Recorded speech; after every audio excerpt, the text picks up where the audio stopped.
Welcome back to the Navy Sports Magazine. Time to shine a light on Navy men's soccer. One of the more fascinating stories on this Navy men's soccer team is Bryce Robisch. And Bryce, I mean, for you, just the journey before, I don't know, fifth grade.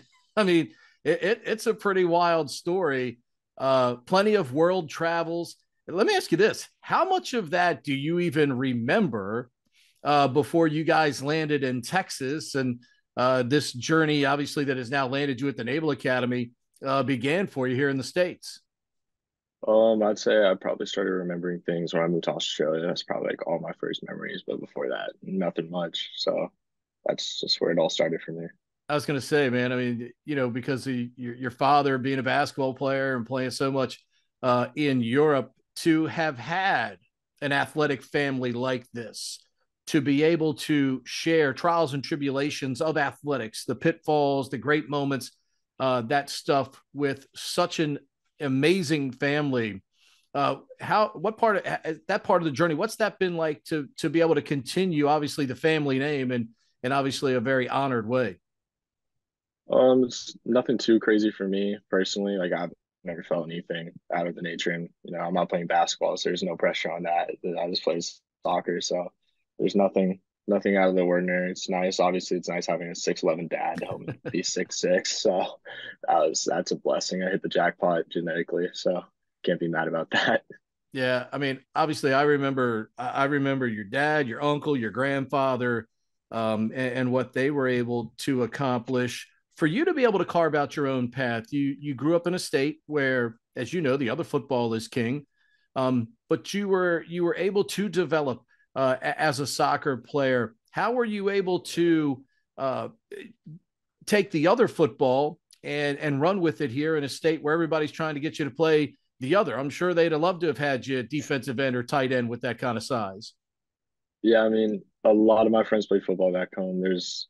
But then also a lot of my friends are playing soccer. So when I go home, I can see both go play soccer, and I always just gravitate more towards soccer. I played football in like eighth grade. It was fun for like a year, but that's probably about all the football I needed in me. So happy I got to try it, but I mean, it would be cool to play football in college, but I'm happy I played soccer. You have now developed into a chance to play and obviously play at center back for this team. Having the patience you needed, though, a little bit, to wait your turn, to get your time, to get your opportunity. What were the keys during that time to keep training hard and be waiting for the opportunity that's finally come to you this year?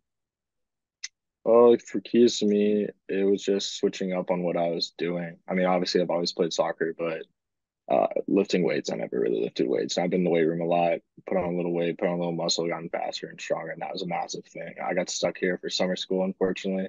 Had to take Calc 2, so all I did was Calc 2 and then go lift in the afternoon. Just got in a routine, and I feel like summer, month and a half, really, really helped for me. So happy about that.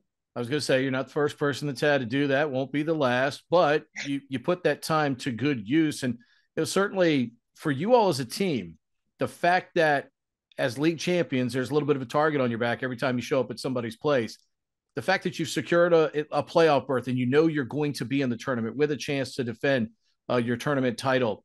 I don't want to say does that take a deep breath and allow you all to relax a little bit because you're still fighting for seeding, but just the fact that you're going to have a chance to compete to defend your title. What does that do to the mindset for this team here in this latter part of the regular season? I feel like going in the last game is just going to help us. Like, there's no pressure. I mean, we obviously have a game. It'd be nice to play at home, but it's also going to be nice if we can have everyone healthy and no one gets hurt in the last game. So we're going to go into the game. Obviously, we want to win. We want a home seed, but it's not the end of the world if we have an away game. We get to go sleep in a hotel, so it won't be too bad of a away trip if I was going to it say, comes to that. get to sleep a little bit later when you go to the hotel. Yeah, That's for sure. usually a good thing as well. But what's been the key for you all, especially in the matches, because you guys have had such an up and down year. In most of the games you lose, it's almost because you have a complete breakdown. But when you're winning and you're putting things together, it really does look like a complete 180. What's been the key to getting you the wins, and obviously what will be the key to helping you defend that title? I think keys to it will just be make sure everyone's healthy throughout the postseason and we just hopefully we get a couple lucky bounces. We've had a couple unfortunate, bounces not go our way, some goals not go in that we probably should have put in. So if everyone, we just put in goals we should supposed to put in, that'll be really helpful if we're going into the final bit of the season, looking to get a goal, hopefully get a couple set piece goals and contribute offensively. But I feel like we're going into our stride going the last couple games of the season. We saw the last game at Collegiate, so really happy about that. Is that the most frustrating part of this sport, where you can dominate games, you can outshoot somebody 20-1, you could lose 1-0 if that one shot is quality and finds a way? Is that the most frustrating part of soccer sometimes, where you can really play a high quality game and maybe not necessarily get the result you deserve? Yeah, I mean it can be frustrating, but the same thing can go for us. We could have a bad game, have one shot and score. So it's just whatever, any given day, any team can lose. So it's just hopefully you pick the right card and you play it right. So You referenced the Colgate game. You guys were relatively good at keeping Pierce, clean in that game and not giving him a lot of work. How do you duplicate that effort coming up here over the next week or so?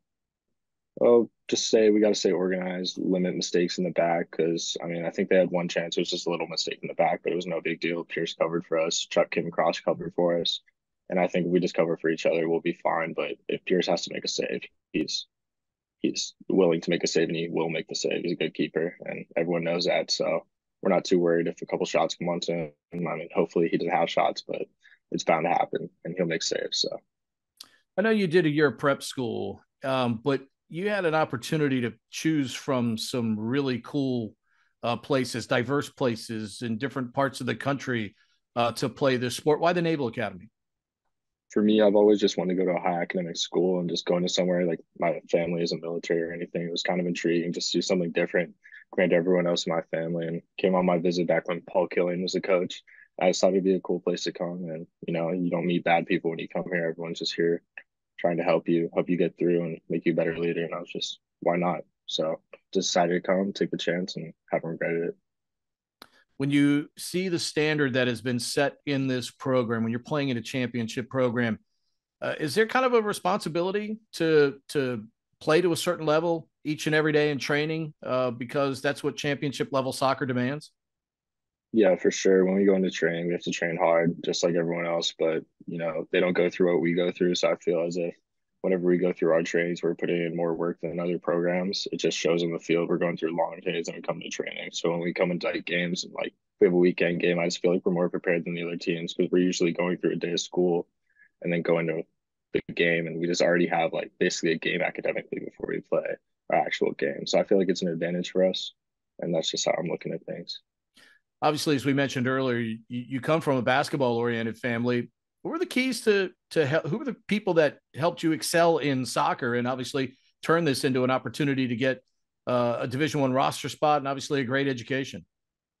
I mean, my coaches back home, my family obviously drove me to practice and all that, so you can't say they never helped me with soccer. And obviously, my mom played soccer when she was little. My dad loved soccer. He probably watches more soccer than basketball nowadays. So, I mean, we've always been around soccer, and especially living overseas, playing with all my friends. They've all played soccer, but I've just played out in the street when I was little, and then coming like fine tuning a couple of things at club and coming here and tuning some things up for this year really made a big difference in making me more of a sound player. Is has the Naval Academy and obviously playing Division I soccer, is it everything you thought it would be? Oh yeah, I mean, you have predetermined thoughts in your head about what the Naval Academy is, and I feel like some of them are correct and some of them weren't, but I love it here, and I'm having a good time. Love playing soccer too, so I can't complain if I'm getting a good education playing soccer and just surrounded by a bunch of friends having a great time. So really happy with my decision. Bryce, appreciate the time today. Best of luck to you and your teammates as you conclude the regular season and then play in the Patriot League tournament. Appreciate the time today. Thank you. You too. Have a good day.